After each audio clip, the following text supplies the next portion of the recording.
all the panelists here. Now that we have seen your submissions, we could see that there are a lot of challenges that we have to face during monsoon.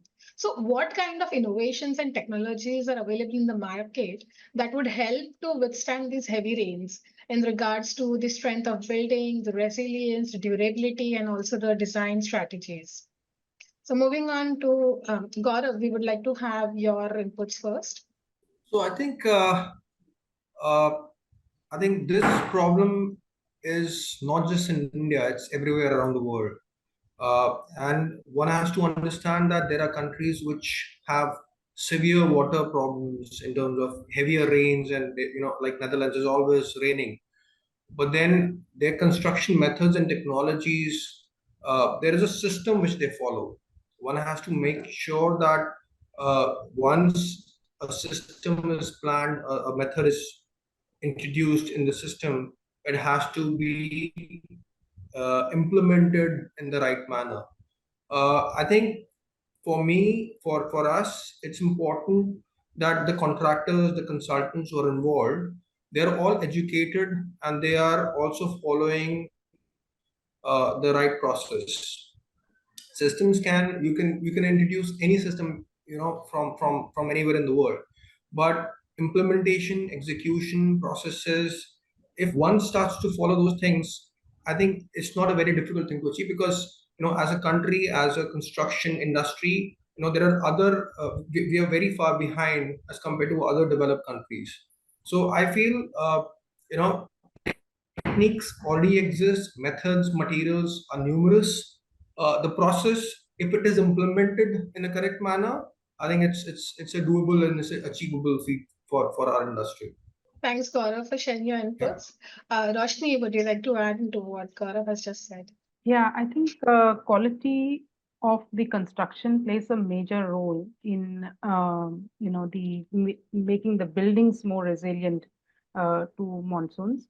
Uh, and there are quite a few products in the market now, such as repulsive finishes and paints, water repulsive finishes and paints, which help the easy movement of water and not getting absorbed into the building, etc. So, and they have been there for quite long, and I think there are enough number of technologies, but looking at things like rainwater harvesting, there are now, earlier one had to look at individual plots and see how it can be done, but now there are more standardized solutions.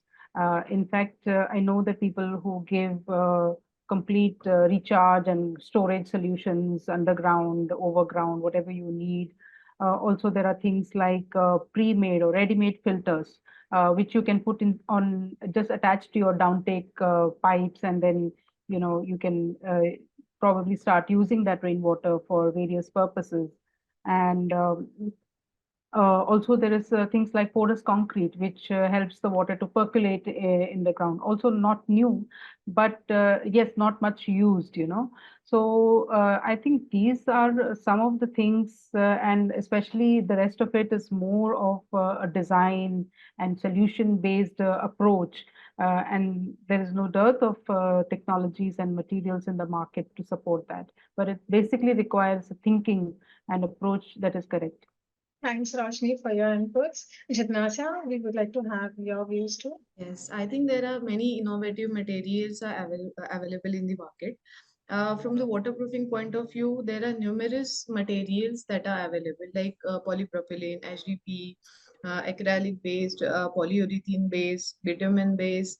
Then there are different chemicals, but according to the need of your structure, you have to choose what is correct for your structure and your surrounding conditions.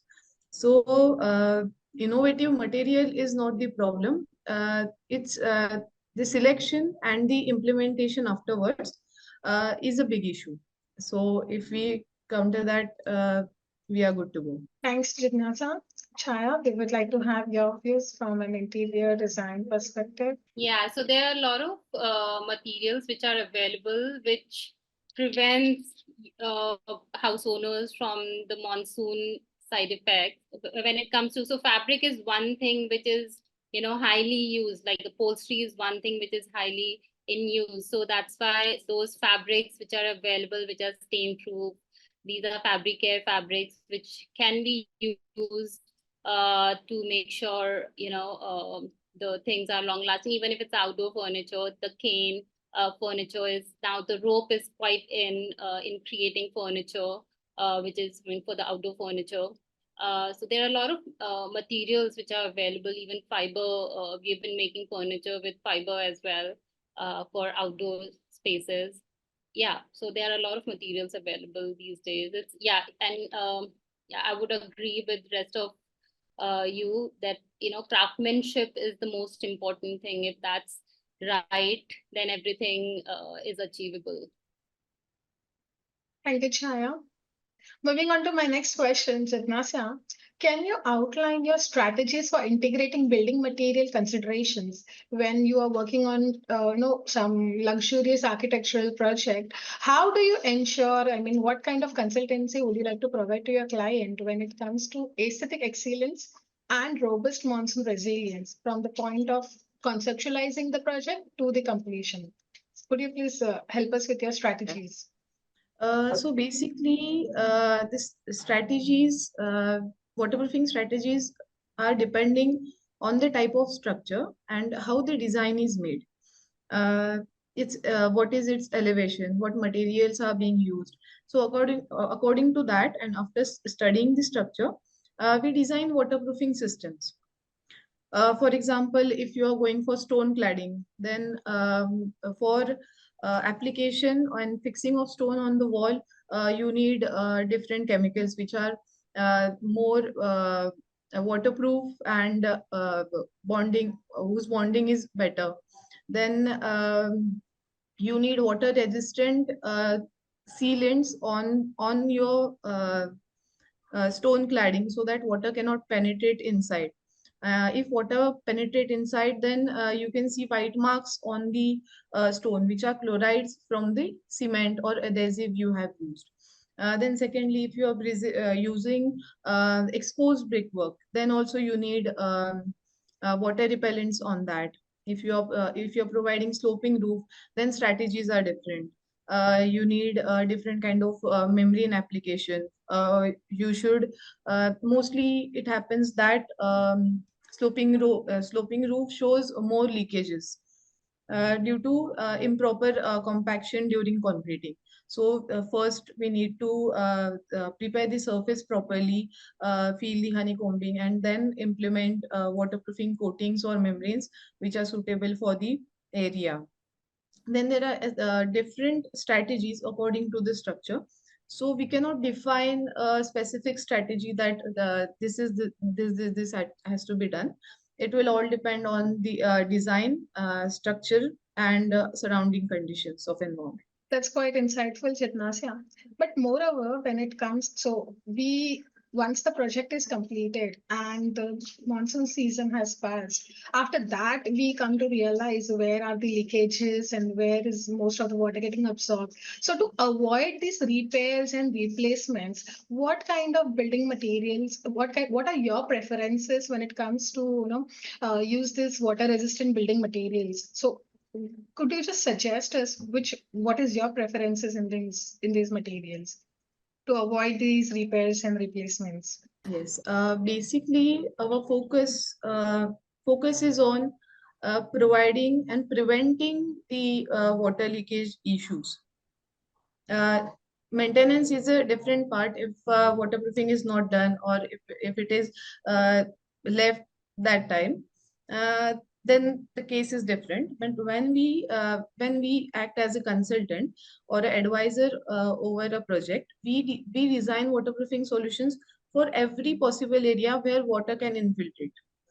So our focus is on prevention, but of course there are many methods for repair also.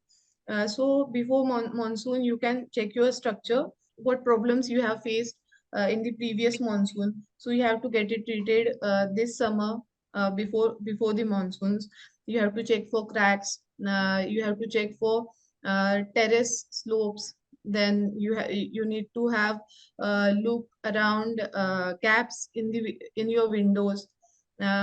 You need to check if there is some sort of water logging or crack formation in your walls or inside, outside, everything. So these kind of examination you need to have, and then according to your problem, you can uh, provide any waterproofing treatment or according to advice given by your waterproofing consultant. Thank you so much, Jidnyasa. Moving on to my next question, Gaurav, according to you, what are some common building materials pitfalls that we should watch out during this time? And are there any specific materials that just don't hold up well against a good soaking? So, I mean, in your perspective, what are kind of materials that one should avoid? So we have to make sure that we do not experiment with materials. I think one of the most important things is that the material should have stood the test of time. I mean, if you look at vernacular architecture, I remember going to a small village in Kinnaur, and there were very old buildings, very old huts, and there was no complicated material, there was no complex joineries.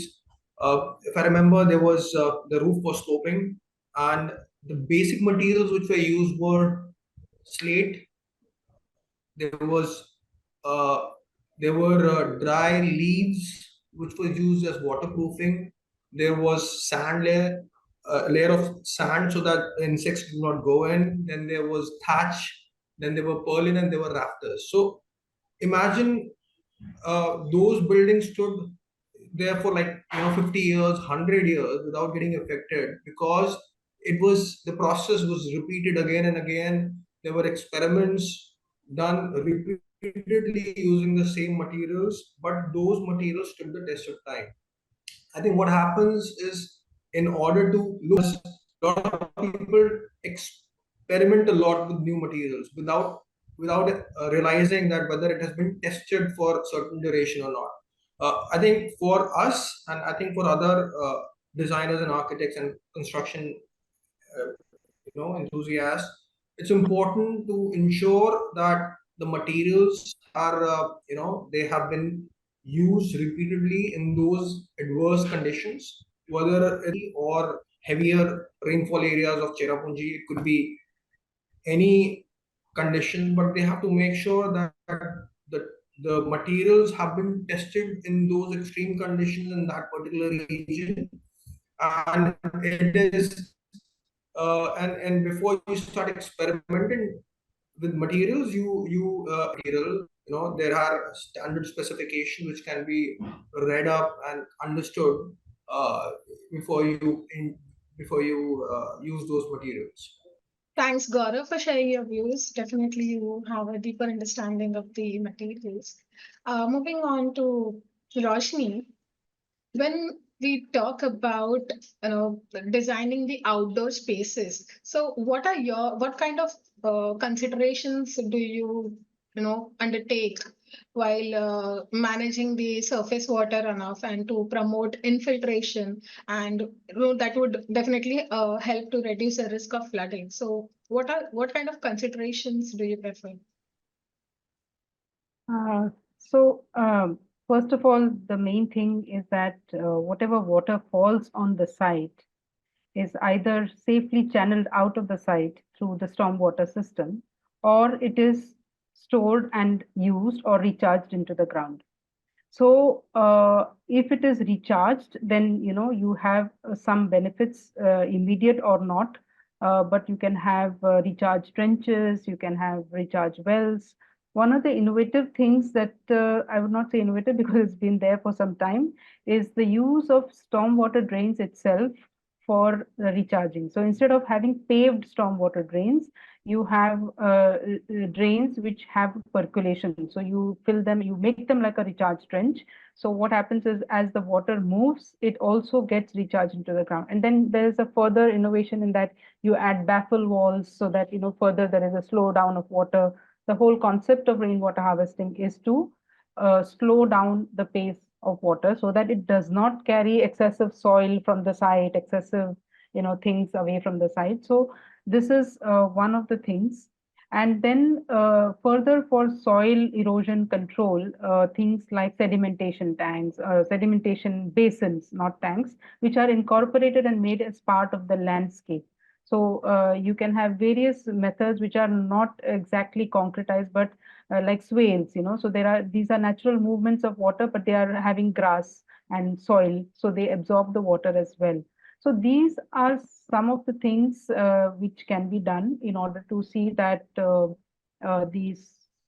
pace of water is slowed down during the monsoons or during an excessive heavy rainfall.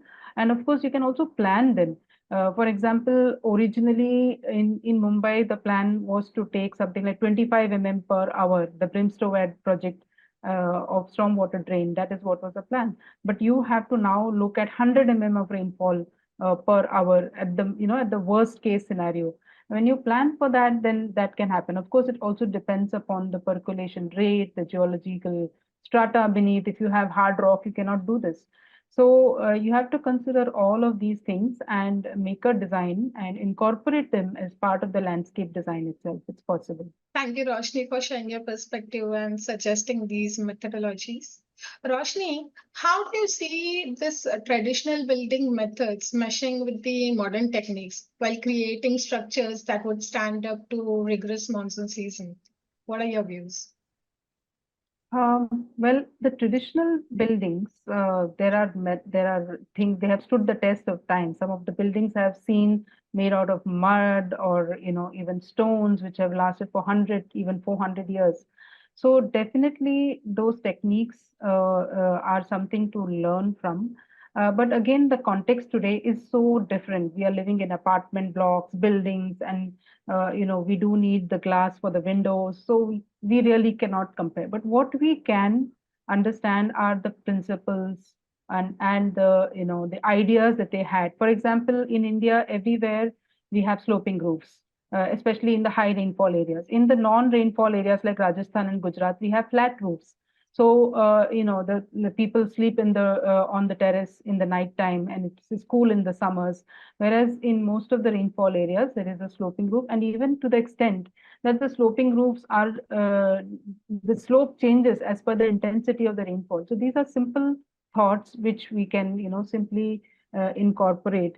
And then there are other things like proper draining, even the shading of walls is a simple technique by which you can, like, you have verandas. Veranda is a method by which you don't allow the direct sun to fall on the inner walls, but that also shades the inner wall, that also protects the inner walls and the openings from whether it is excessive heat or excessive rain. And I think even if you look at poles in Ahmedabad, these are the old kind of settlements that we have seen. In all of them, they had even underground tanks. Each of the houses had, inbuilt tanks in each and every house.